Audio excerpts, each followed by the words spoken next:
السلام عليكم ورحمة الله وبركاته. بسم الله العظيم القدرة والشان، شديد البطش والبرهان، حافظ الدين والقرآن. بسم الله ما شاء الله كان وما لم يشأ لم يكن، ولا حول ولا قوة إلا بالله العلي العظيم. الحمد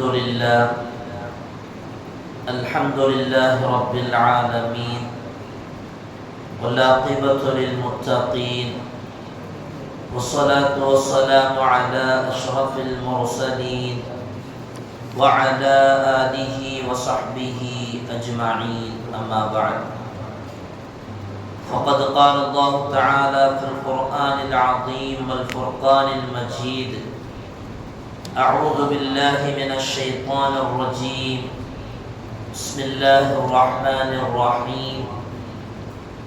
ربنا وابعث فيهم رسولا منهم يتلو عليهم آياتك ويعلمهم الكتاب والحكمة ويزكيهم إنك أنت العزيز الحكيم.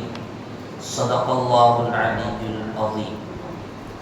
وقال نبينا وحبيبنا وسيدنا وقرة أعيننا وثمرة فؤادنا محمد رسول الله صلى الله عليه وسلم: أنا دعوة إبراهيم وبشرى أخي عيسى عليه السلام ورؤيا أمي التي رأت. صدق النبي صلى الله عليه وسلم. எல்லா புகழும் புகழ்ச்சியும் ஏக இறைவனாகிய அல்லாஹ் ஒருவனுக்கே உரித்தாவது. அவரின் சாந்தியும் சமாதானமும் ஈருலக வேந்தர் முஹம்மது ரசூலுல்லாஹ் ஸல்லல்லாஹு அலைஹி வஸல்லம் அவர்களின் மீதும், அவர்களின் நடிச்சுவடை அப்படியே அடிபெறலாமல் பின்பற்றிய உத்தம சத்திய சஹாபாக்கள், தாபிஈன்கள், தபஉ தாபிஈன்கள், நாதாக்கள், சுஹதாக்கள், அவுலியாக்கள், நம் பெற்றோர்கள், உஸ்தாதுமார்கள், மனைவி மக்கள், இங்கே அமர்ந்திருப்பவர்கள், இன்னும் வர இருப்பவர்கள், நம் ஊர்வாசிகள், அயல்வாசிகள், உலக முஸ்லிம்கள் அனைவர்கள் மீதும் குறைவின்றி நிறைவாக நின்று நிலவட்டுமாக. புனிதமான இந்த நாளில், அவனுக்கு பிடித்தமான இந்த இடத்தில் அல்லாஹ் நம்மை ஒன்று கூட்டியதை போல, நாளை ஜன்னத்துல் ஃபிர்தௌஸ் என்னும் உயர்தரமான சுவனத்தில் கண்மணி முஹம்மது ரசூலுல்லாஹ் ஸல்லல்லாஹு அலைஹி வஸல்லம் அவர்களோடு நம்மையும் நம்மை சார்ந்த அத்துணை பேர்களையும் ஒன்று கூட்டி அருள் புரிவானாக. நோய்கள் அனைத்தையும் ஷிஃபாவாக்கி தந்தல் புரிவானாக. அருமையான அல்லாஹ்வின் நல்லடியார்களே, புனிதமான ரபீஉல் அவ்வல் மாதம் நம்மை எதிர்நோக்கி வருகிறது. எம்பெருமான் முஹம்மது ரசூலுல்லாஹ் ஸல்லல்லாஹு அலைஹி வஸல்லம் அவர்கள் இந்த புவியில் உதயமாகி 1500 ஆண்டுகள் நிறைவு பெறுகிறது. சுமார் 15 நூற்றாண்டுகள் நிறைவு பெறுகிறது. அல்லாஹ் சுப்ஹானஹு வ தஆலா அந்த ஹபீபை முழுமையாக பின்பற்றி அவர்களோடு சுவனம் நுழையும் நன்மக்களின் கூட்டத்தில் நம்மை சேர்ப்பானாக. அறிஞர் பெருமக்களிடத்தில் பல கருத்து வேற்றுமைகள் இருந்தாலும் தெளிவான பிரபல்யமான கருத்தின்படி முஹம்மது ரசூலுல்லாஹ் ஸல்லல்லாஹு அலைஹி வஸல்லம் அவர்கள் ரபீஉல் அவ்வல் மாதம் 12ஆம் நாளில் இந்த உலகத்தில் உதயமானார்கள் என்பது மிக தெளிவாகவே பதிவு செய்யப்பட்டிருக்கிறது. அந்த அடிப்படையில் தான் உலகமெங்கும் ரபீஉல் அவ்வல் 12 நாட்களும் பெருமானார் அவர்களுடைய வாழ்க்கை வரலாறுகளை உரைநடையாகவும் கவிநடையாகவும் உலகத்தின் எல்லா மூலை முடுக்குகளிலும், ஏன்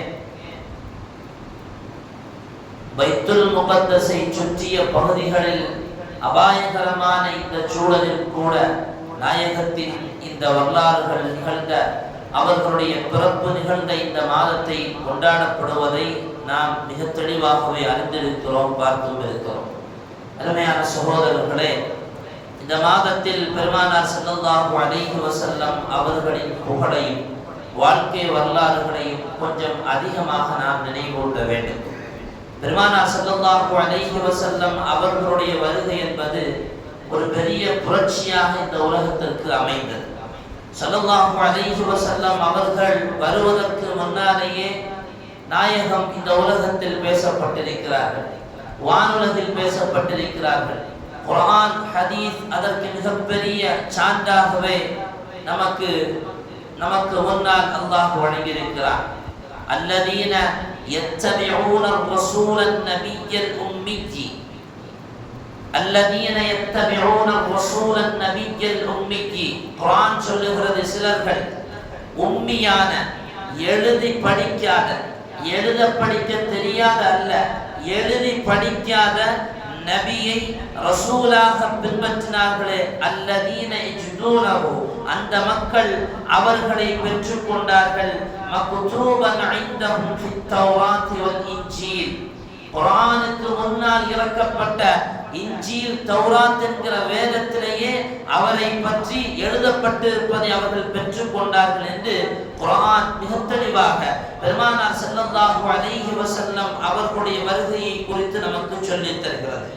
ஸல்லல்லாஹு அலைஹி வஸல்லம் அவர்களின் வருகை என்பது நமக்கு முன்னால் வாழ்ந்த சமுதாயமும் அந்த சமுதாயத்திற்கு வழிகாட்டிகளாக அனுப்பப்பட்ட நபிமார்களும் அவ்வப்போதல்ல தொடர்ந்து அறிவித்துக் கொண்டே இருந்திருக்கிறார்கள். அந்த வேலையை சரிவர செய்வதற்காக வேண்டி அல்லாஹ்வால் நியமிக்கப்பட்டவர்களாகவும் நபிமார்கள் வாழ்ந்திருக்கிறார்கள் என்பதை குர்ஆன் ஹதீஸின் வழியாக நாம் பார்க்க முடியும். ஸல்லல்லாஹு அலைஹி வஸல்லம் அவர்களுடைய வருகையை பற்றி யஹூதிகள் அறிந்திருந்ததனால் தான் அவர்களுக்கு ஒரு தயக்கமும் பயமும் இருந்தது. அவர்கள் வந்தால் பனூ இஸ்ரவேலர்களிடத்தில் இருக்கக்கூடிய அந்த நுபுவத்து அவருக்கு போய்விடுமே, அரபிகளுக்கு போய்விடுமே என்கிற பயம் யஹூதிகளுக்கு இருந்து கொண்டே இருந்தது.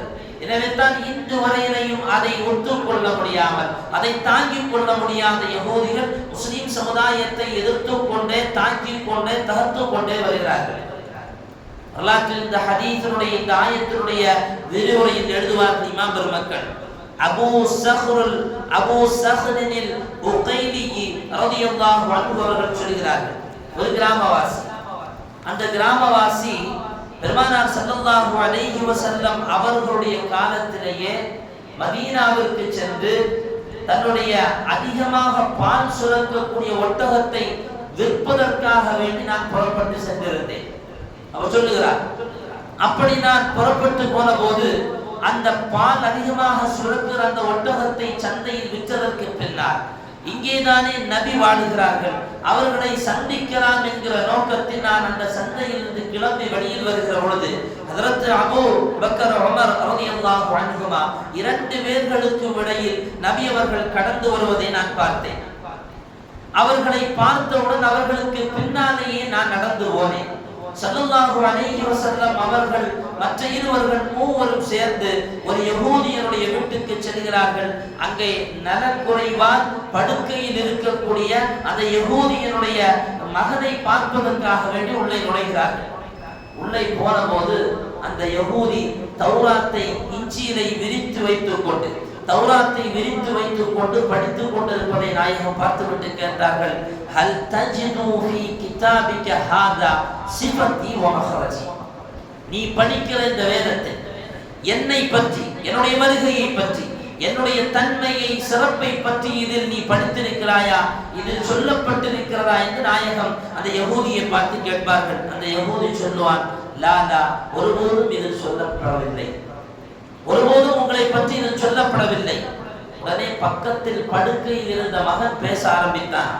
கிராமவாசி சொல்லுகிறார், அந்த மகன் சொன்னான், வல்லதி அன்ஸலத் தௌராத் வல்லதி அன்ஸலத் தௌராத் இன்னா லனஜிது ஃபீ கிதாபினா சிஃபத்தக் வ மக்ரஜக், எந்த இறைவன் இந்த தௌராத்தை தந்தானோ அந்த இறைவனின் மீது ஆணையாக சொல்லுகிறோம், இதே தௌராத்தில் உங்களுடைய வருகையை பற்றியும் உங்களுடைய தன்மையை பற்றியும் நாங்கள் படித்திருக்கிறோம், கேட்டிருக்கிறோம், கண்ணால் பார்த்திருக்கிறோம். எனவே சொல்லுகிறேன், வஇன்னி அஷ்ஹது அன் லா இலாஹ இல்லல்லாஹ் வ அன்னக ரசூலுல்லாஹ்.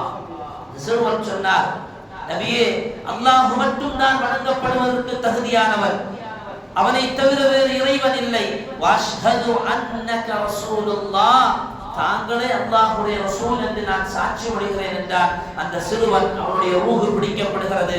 ஸல்லல்லாஹு அலைஹி வஸல்லம் அவர்கள் சொன்னார்கள், இவன் நம் மார்க்கத்தை சார்ந்தவன், இவன் இஸ்லாத்தை தழுவிக் கொண்டான், எனவே இவனை இஸ்லாமிய முறைப்படி அடக்கம் செய்ய வேண்டும், யகூதிகளை பக்கத்தில் நெருங்க விடாதீர்கள் என்றார்கள் முஹம்மது ரசூலுல்லாஹ்.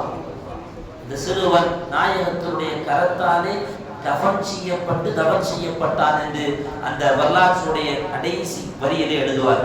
அருமையானவர்களே, ஸல்லல்லாஹு அலைஹி வஸல்லம் அவர்களுடைய வருகை இந்த சமுதாயத்தில் முன்னாலே அறிவிக்கப்பட்டது. எனவே தான் ஒவ்வொரு ரபியுல் அவ்வல் மாதம் வரும்போது ஒரு இனம் புரியாத மகிழ்ச்சி முஃமின்களுடைய உள்ளத்தில் எழுகிறது.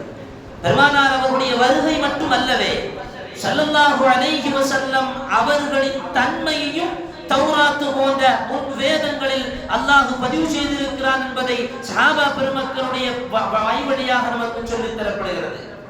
ஸல்லல்லாஹு அலைஹி வஸல்லம் அவர்களுடைய தன்மையை பற்றி வரலாற்றில் பேசப்பட்டிருப்பதை சொல்லுவார்கள். குர்ஆனில் எப்படி சொல்லப்பட்டிருக்கிறதோ அதே தன்மைகளும் அதே சிறப்புகளும் தௌராத்திலும் பெருமானார் ஸல்லல்லாஹு அலைஹி வஸல்லம் அவர்களை பற்றி எழுதப்பட்டிருக்கிறது. யா அய்யுஹன் நாஸ் இன்னா அர்சல்னாக ஷாஹிதா வ முபஷ்ஷிரா அவ் நதீரா ஹிர்ஸன் லில் உம்மீயின்.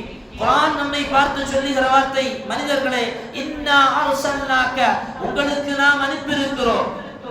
நபியை பார்த்து அல்லாஹ் சொல்லுகிறார், நபியே, உங்களை நாம் அனுப்பியிருக்கிறோம், ஷாஹிதன், சாட்சி சொல்பவராக, வ முபஷ்ஷிரன், நற்செய்தி சொல்பவராக, அவ் நதீரன், எச்சரிக்கை செய்பவராக, அவ் ஹிர்ஸன் லில் உம்மீயின், எழுதி படிக்க தெரியாத பாமர மக்களை பாதுகாப்பவராக, அன்த அப்தி வ ரசூலி, நீங்கள் என்னுடைய அடியான், என்னுடைய தூதர், சம்மைதுகல் முத்தவக்கில், உங்களுக்கு பேர் வைக்கப்பட்டிருக்கிறது எப்படி தெரியுமா? அத்துணை விஷயங்களிலும் ரப்பையே சார்ந்திருப்பீர்கள் என்று. லைஸ பிஃضின் வலா கதீதின், அந்த நபிக்கு எந்த கோபமும் இல்லை, எந்த மிரட்டுத்தன்மையும் இல்லை. வலா ஸஹாபின் ஃபில் அஸ்வாக், வீதிகளில் இறங்கிக் கொண்டு கூச்சல் இடுபவர்களும் அல்ல. வலா யஜ்ரி பிஸ்ஸய்யாத்தி ஸய்யா, அந்த நபி தீமைக்கு பகரமாக தீமையை நிலைநாட்டுபவர் அல்ல என்று சய்யிதுனா முஹம்மது ரசூலுல்லாஹ் ஸல்லல்லாஹு அலைஹி வஸல்லம் அவர்களை குர்ஆன் எப்படி பேசுகிறதோ அதே தன்மையை அல்லாஹ் தௌராத்தில் சொல்லுகிறார். உண்மையானவர்களே, பெருமானார் ஸல்லல்லாஹு அலைஹி வஸல்லம் அவர்களுடைய வருகை இதுவல்தான்.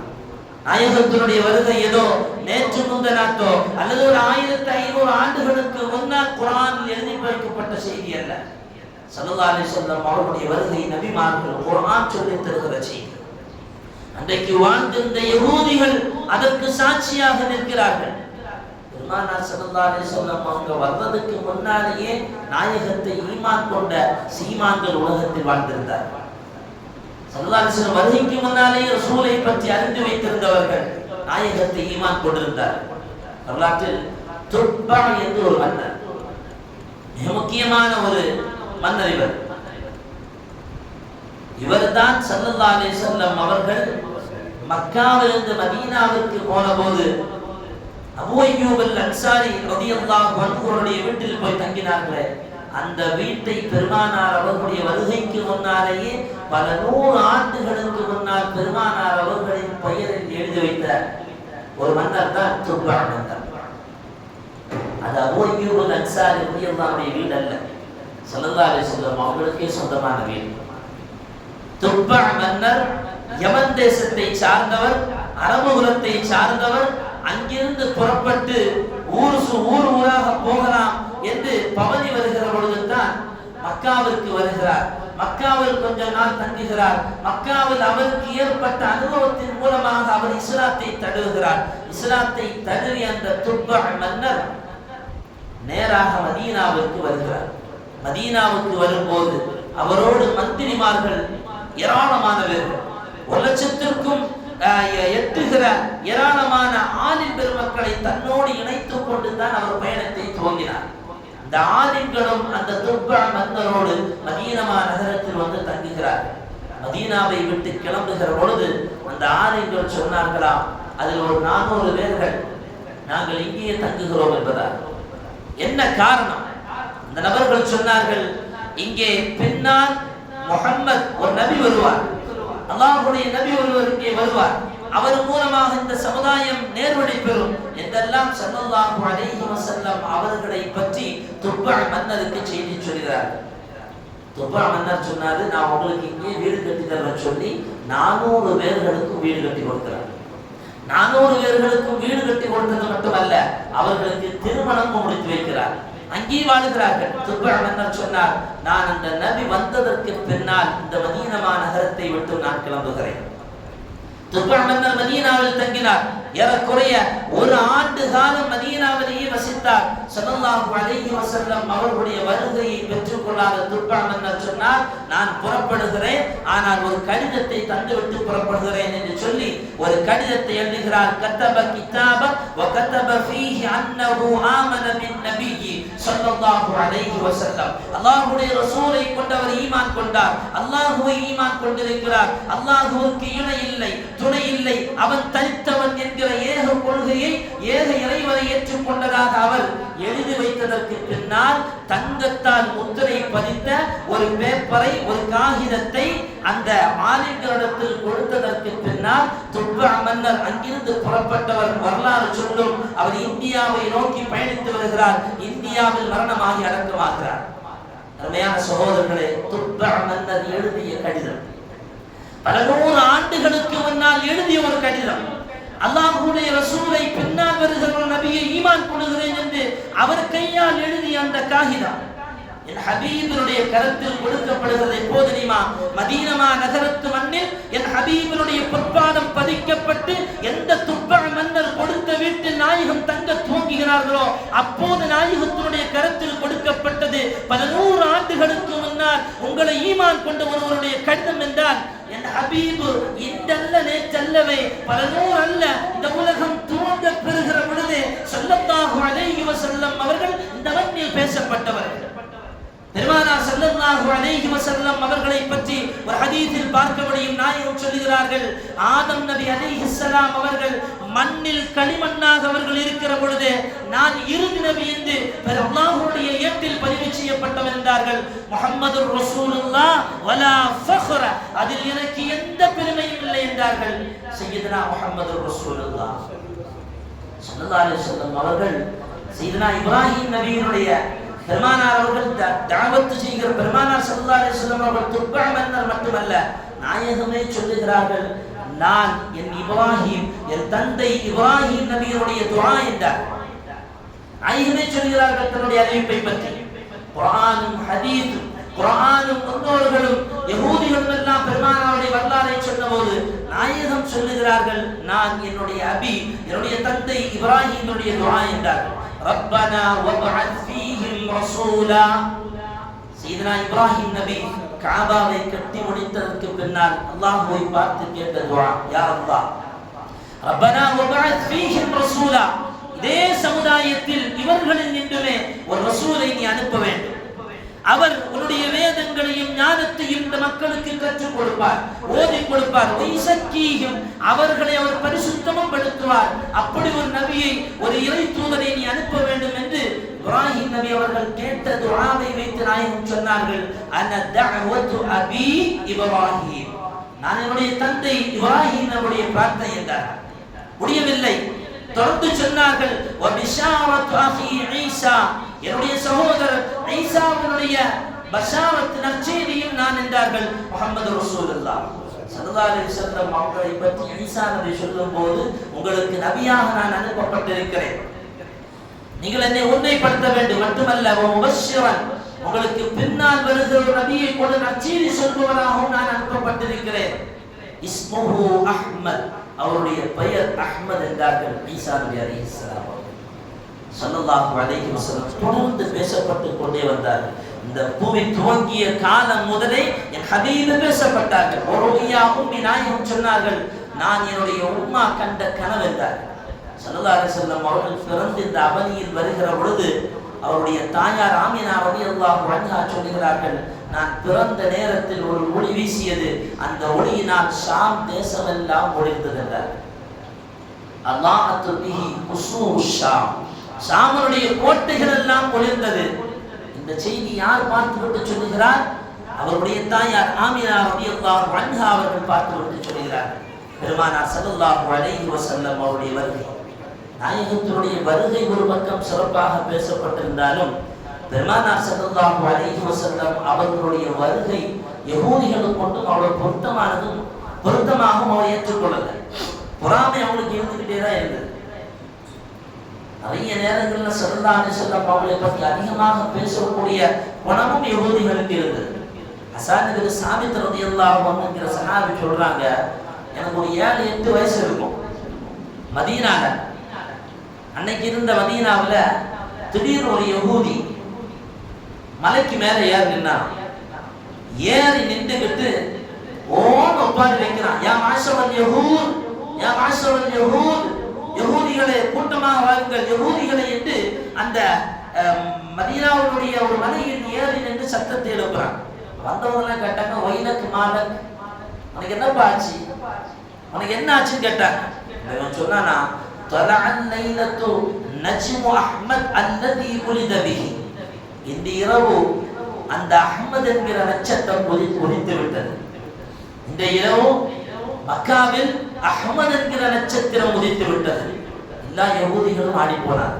ஏன்னா அவங்களுக்கு ஏற்கனவே தெரியும், இப்படி ஒருவர் வருவார், அவர் வருகிற பொழுது நம்முடைய கணக்குகள் எல்லாம் முடிக்கப்படும், நம்முடைய பரம்பரையில் வந்த நபிமார்களுடைய அந்த நபுவத் என்கிற அந்த பட்டம் பறிக்கப்படும் என்கிற ஆவேசத்தில் இருந்த யஹூதிகள் இன்னைக்கும் அதே வேலையை தானே பார்க்கிறோம்.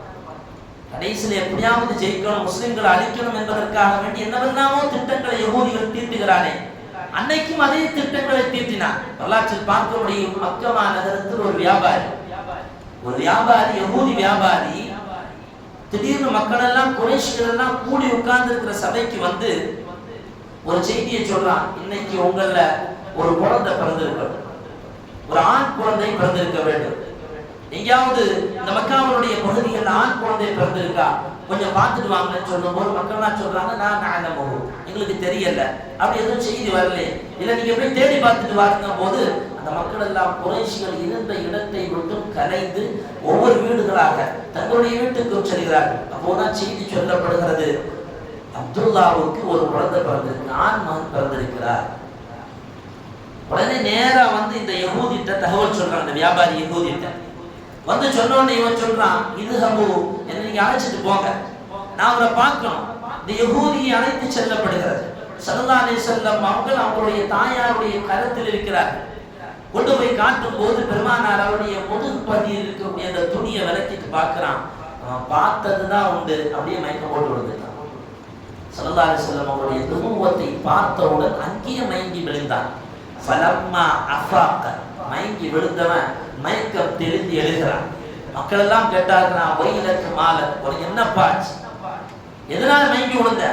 அப்போதான் அந்த யஹூதி சொன்னான், ரஹபத் வல்லாஹி அன்-நுபுவத்து மின் பனி இஸ்ராயீல், இதோ இவர் பிறந்து விட்டார், இனி பனு இஸ்ரவேலர்களிடமிருந்து நுபுவத் என்கிற அந்த பட்டம், அந்த பரம்பரை இங்கே முறிந்து போய்விட்டது, உங்களிடத்தில் வந்திருக்கிறது, நீங்கள் மகிழ்ச்சியாக இருங்கள், உங்களுக்கு ஆட்சி கிடைக்க போகிறது.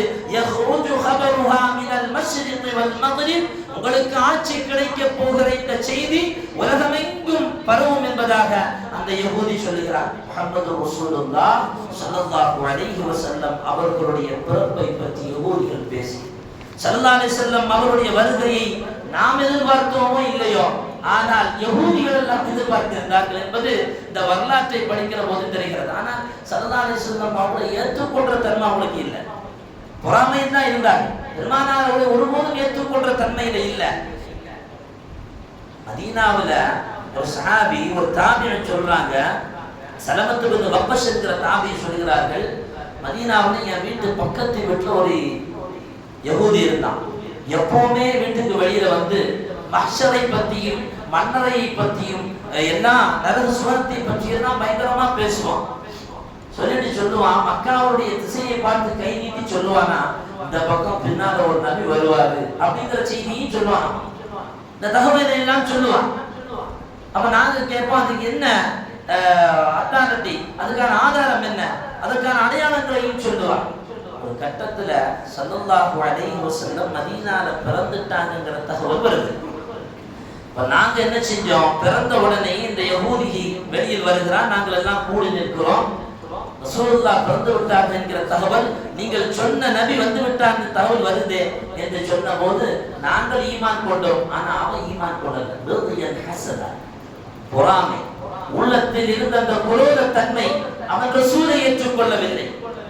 எனவே தான் இன்று வரையிலேயும் யஹூதிகள் எதிர்த்துக் கொண்டே இருக்கிறார்கள். ஸல்லல்லாஹு அலைஹி வஸல்லம் அவருடைய வருகை யாருக்கு தெரியுமா மிகப்பெரிய மனவேதனை? எவனவன் உள்ளத்திலெல்லாம் பொறாமை குடிகொண்டிருக்கிறதோ, எவனவன் உள்ளத்திலெல்லாம் வஞ்சகத்தன்மை குடிகொண்டிருக்கிறதோ, எவனவன் உள்ளத்திலெல்லாம் குரோதம் நிறைந்திருக்கிறதோ, அவனவனுக்கெல்லாம் முஹம்மதுர் ரசூலுல்லாஹ் ஸல்லல்லாஹு அலைஹி வஸல்லம் அவர்களுடைய வருகை மிகப்பெரிய வேதனையை கொடுக்கதான் செய்தது, இனியும் கொடுத்துக் கொண்டேதான் இருக்கும். ஸல்லல்லாஹு அலைஹி வஸல்லம் அவர்களை பற்றி இப்படி குர்ஆனும் ஹதீஸும் நம் முன்னால் வாழ்ந்த நபிமார்களுடைய சொற்களும் எல்லாம் சொல்லிக் கொண்டே வரும்போது, ஹபீபு பிறந்த அந்த புனிதமான ரபியுல் அவ்வல் வரும்போது ஒரு உண்மையான மூமின் மகிழ்ச்சி வர வேண்டாமா?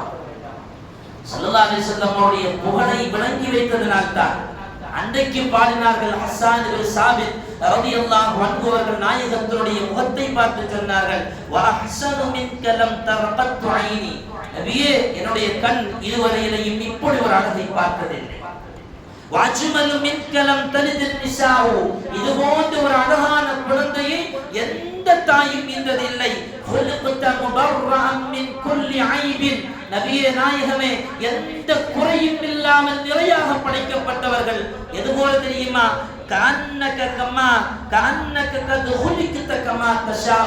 ஒருவன் இப்படித்தான் படைக்க வேண்டும் என்று நினைத்தால் எப்படி படைக்கப்படுவானோ அதே போல எந்த குறையும் இல்லாமல் தாங்கள் படைக்கப்பட்டிருக்கிறீர்கள் என்றார்கள். ஸல்லல்லாஹு அலைஹி வஸல்லம் முகத்தை பார்த்து ஹஸ்ஸான் இப்னு சாபித் ரலியல்லாஹு அன்ஹு அவர்கள் ஸல்லல்லாஹு அலைஹி வஸல்லம் அவருடைய வருகையும் சரி, பெருமானார் அவர்களை பார்த்தவரும் சரி, ஸல்லல்லாஹு அலைஹி வஸல்லம் அவர்கள் மீது அளவு கடந்த நேசம் வைத்திருந்த ஆஷிகீன்களும் சரி, நாயகத்தை புகழ்ந்தார்கள், வர்ணித்தார்கள். பெருமானார் அவர்கள் பிறந்த ரபியுல் அவ்வல் வருகிற பொழுது மகிழ்ச்சி கொண்டார்கள். நாமும் மகிழ்ச்சி கொள்வோம். அல்லாஹ் சுப்ஹானஹு வ தஆலா அந்த புனிதமான ரபியுல் அவ்வல் மாதத்தை அடைந்து நாயகத்தினுடைய புகழையும் சிறப்பையும் பேசுவதற்கும் கேட்பதற்கும் அனுதினம் அதை பற்றி சிந்திப்பதற்கும் அல்லாஹ் நமக்கு அந்த மாதத்தில் அதிகம் தௌஃபீக் செய்வானாக. வ ஆகிரு தஅவானா அனில் ஹம்துலில்லாஹி ரப்பில் ஆலமீன். அஸ்ஸலாமு அலைக்கும் வ ரஹ்மத்துல்லாஹி வ பரகாத்துஹு.